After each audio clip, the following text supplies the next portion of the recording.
Good morning, class 5th. This is our English book Daffodils, main course book of English reader for class 5th. So students, आज हम एक new chapter start करेंगे, chapter number 14, the angel of my life. तो आज हम इसकी loud reading करेंगे. Next class में हम इसकी डिटेल्ड एक्सप्लेनेशन करेंगे. As a child, summer vacation meant going to my granny's house in the small town of Saranpur.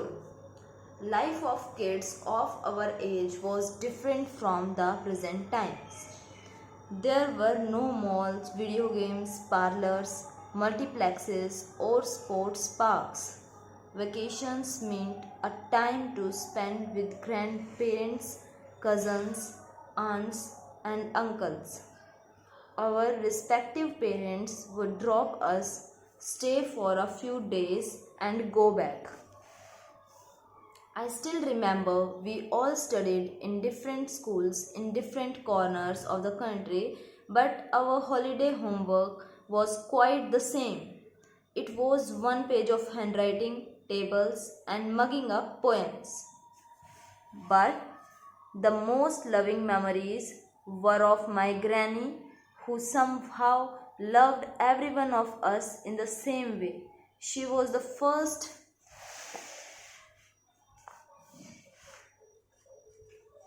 one to get up in the morning and the last one to go to the bed. Totally illiterate, but she could manage every member of her family with her love and understanding smiles. Patience was one of her virtues. Lovingly, we would address her as Badi Mummy.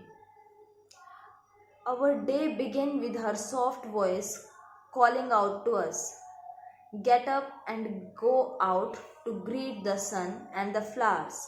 The lawns wait to feel the soft steps of my grandchildren the whole year round. Get up, my little ones. I am waiting in the kitchen." The last sentence always worked. We would jump out of our beds, brush, and report in the kitchen. Her kitchen was a room with chatais, mats rolled up in one corner, and some low stools were kept there. Like a queen of her world, she would take the center stage, absolutely upright.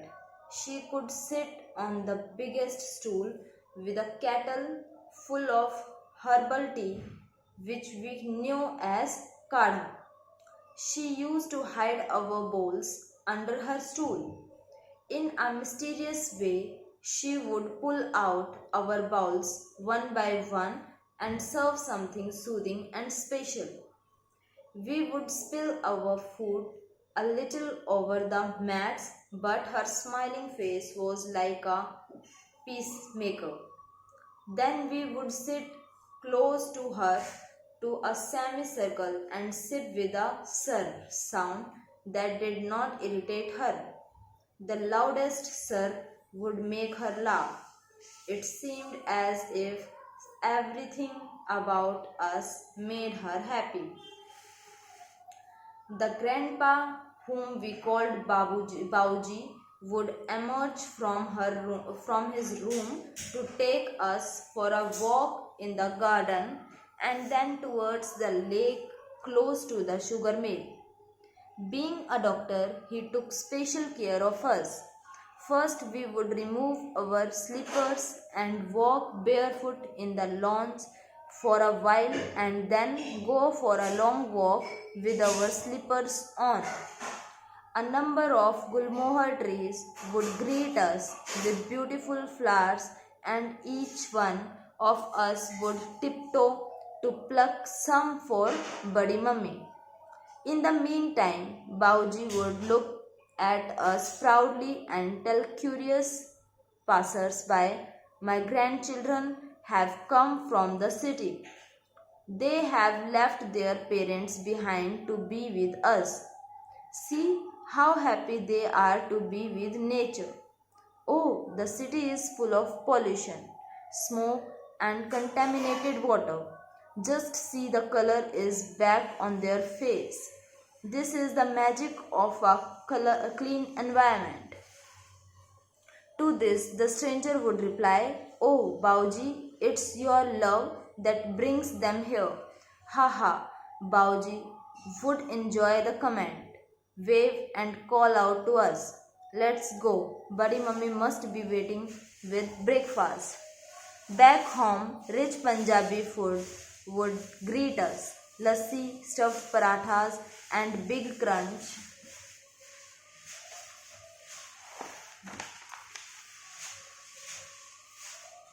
of homemade butter.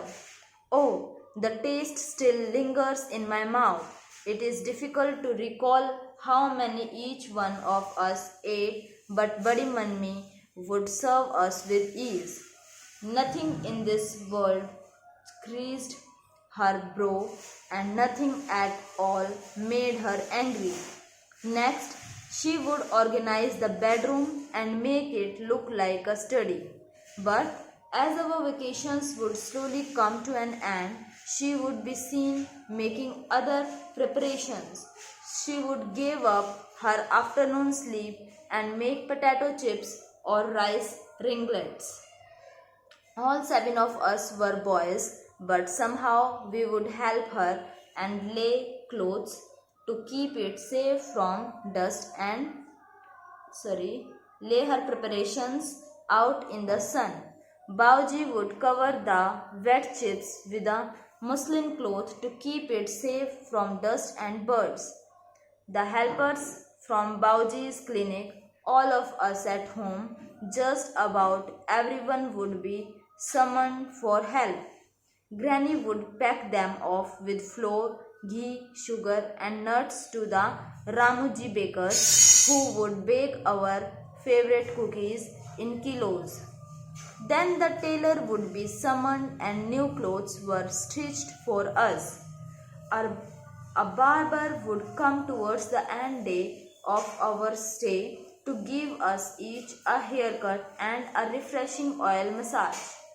On the last day, she would accompany us along with Bauji, who would drive down seven of us to Rampur in a white ambassador.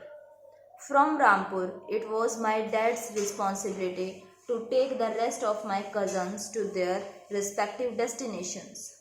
I was the youngest of all. I enjoyed their love the most. As the rest scattered to do course and find jobs, I stayed on to give the old duo company during vacation. Just about my 12th standard exam, I cleared the medical entrance examination.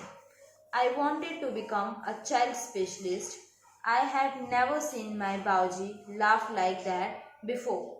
He gifted me my first stethoscope and Buddy Mummy gave me a promise. I will live up to the day when you will be the best. I will narrate stories to little patients in the children's ward. I was touched. I completed my MBBS and MD and announced my decision to work in Shravanpur. Everybody was surprised, but Bauji and Badi Mummy smiled like never before. Their energy levels was doubled. Bauji was on the top of the world, looked heavenward and whispered, "Shravanpur will have its own child specialist. We need not rush the sick ones to the city." We bought the nearby little and developed Bauji's dispensary into a hospital. I got a children's ward designed. We had a small room with chatais mats where Badi Mummy narrated stories to the patients. Her passion to make children smile saw her singing bhajans and other devotional songs. She is an angel with a healing touch who continues to reach out tough through her smile. Written by Devendra Pratap. तो ये हमारी story थी और next class में हम इसकी detailed explanation करेंगे। So thank you and have a nice day.